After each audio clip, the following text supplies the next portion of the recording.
వ్యవస్థీకృత నకిలీ మద్యం కుంభకోణాన్ని ఎండగట్టారు. తప్పులు చేసి తప్పించుకోవాలని చూసే దిగజారుడు రాజకీయాలను ప్రశ్నించారు వైఎస్ జగన్మోహన్ రెడ్డి. విశాఖ డేటా సెంటర్పై చంద్రబాబుతో పాటు బాబు అనుకూల ఎల్లో మీడియా ప్రచారం చేస్తున్న అవాస్తవాలను సాక్ష్యాలతో సహా ప్రజల ముందుంచారు. ఉద్యోగులను కూటమి ప్రభుత్వం ఎలా మోసం చేస్తోంది, గతంలో ఉద్యోగులకు ఎలాంటి మేలు జరిగింది, ఇప్పుడు ఏం జరుగుతోంది వంటి అంశాలను వివరించారు.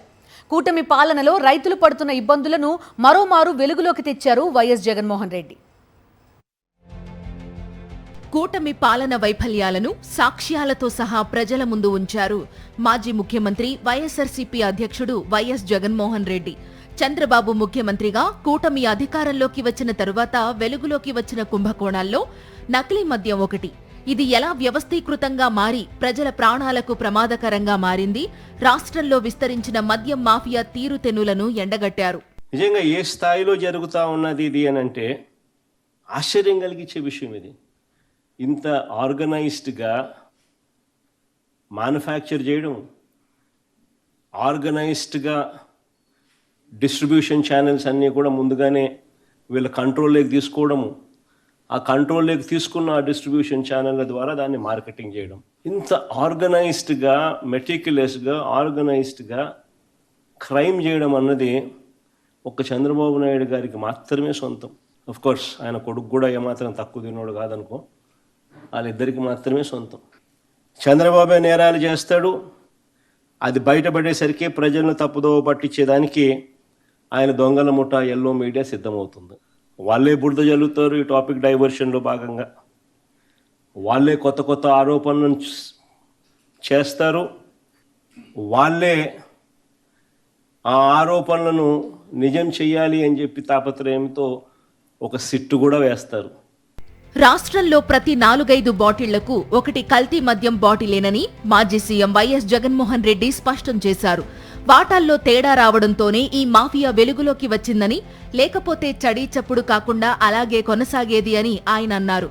ఆర్గనైజ్డ్గా క్రైమ్ చేయడం ఒక్క చంద్రబాబు నాయుడుకు మాత్రమే సొంతమని, ఈ విషయంలో ఆయన కుమారుడు లోకేష్ కూడా సమర్థుడేనని అన్నారు. నకిలీ మద్యంలో సూత్రధారులు, పాత్రధారులు టీడీపీ వారేనని, దీనిపై పెద్దగా చర్చ జరగకుండా ఉండేందుకు డైవర్షన్ కుట్ర మొదలు పెట్టారని, అందులో భాగంగా తమ తప్పులను ఎదుటివారిపై తోసేస్తున్నారని బాబు మార్క్ దిగజారుడు రాజకీయాలను ఎండగట్టారు వైఎస్ జగన్. చంద్రబాబు బరితికి మంతటి తాగిపోలా. అధికార దుర్వినియోగం అన్నది ఏ స్థాయిలో ఉంది అని అంటే, ప్రభుత్వంలో ఉన్న ఐవీఆర్ఎస్ కాల్ సెంటర్ను ఉపయోగించుకొని తన మాఫియాలో ఒకడైన తన మనిషి జనార్దన్ రావు ఇచ్చిన వీడియోను చూయించి, ఆయన చేత ఒక వీడియో చేయించి ఆ వీడియోను IVRS లో చూయించి, దాంట్లో మాజీ మంత్రి జోగి రమేష్ పేరు చెప్పించి ఆయనతో ఆ వీడియోలో ఉన్న వాయిస్ కు మరికొన్ని వక్రీకరణలు జోడించి వాటిని ఉధృతంగా కూడా ప్రచారం చేయడం. ఇంతటితో కూడా ఆగిపోలా. ABN, ఈనాడు, TV5 వాళ్ళ రంగ ప్రవేశం చేసినారు.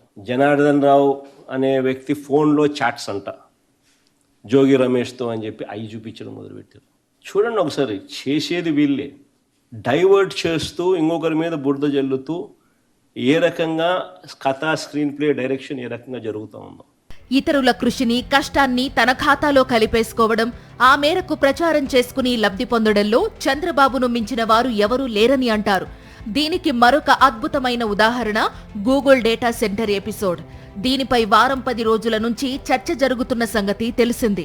ఈ నేపథ్యంలో దీనిపై మాట్లాడిన వైఎస్ జగన్ తన పాలనలో కోవిడ్ సమయంలోనే అదానీ డేటా సెంటర్కు బీజం పడిందని అన్నారు.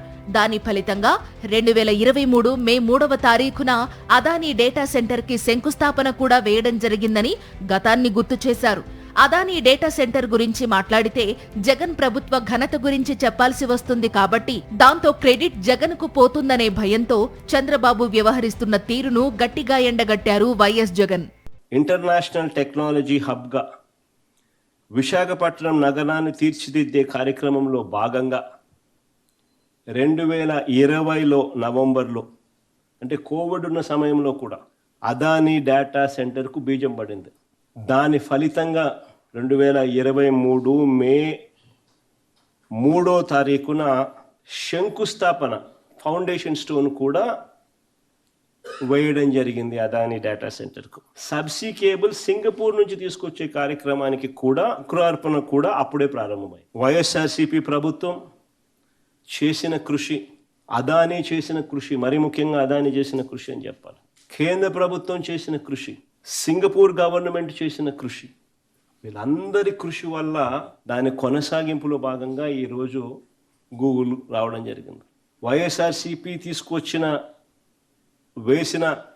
ఆ రోజు వేసిన సీడే ఈరోజు ఈ డేటా సెంటర్ కొనసాగింపే. ఈ డేటా సెంటర్లో అతి ముఖ్యమైన అంశం సముద్ర గర్భంలో వేస్తున్న కేబుల్, సబ్సీ కేబుల్ అంటారు. దాని గురించి వైఎస్ జగన్ వివరంగా మాట్లాడారు. గత వైఎస్ జగన్ ప్రభుత్వం, కేంద్ర ప్రభుత్వం, సింగపూర్ ప్రభుత్వం ఇన్వాల్వ్ అయి సింగపూర్ నుంచి విశాఖపట్నానికి దాదాపు 3,900 కిలోమీటర్ల సముద్ర గర్భ కేబుల్ వేయడంపై చేసిన కృషిని వైఎస్ జగన్ వివరించారు.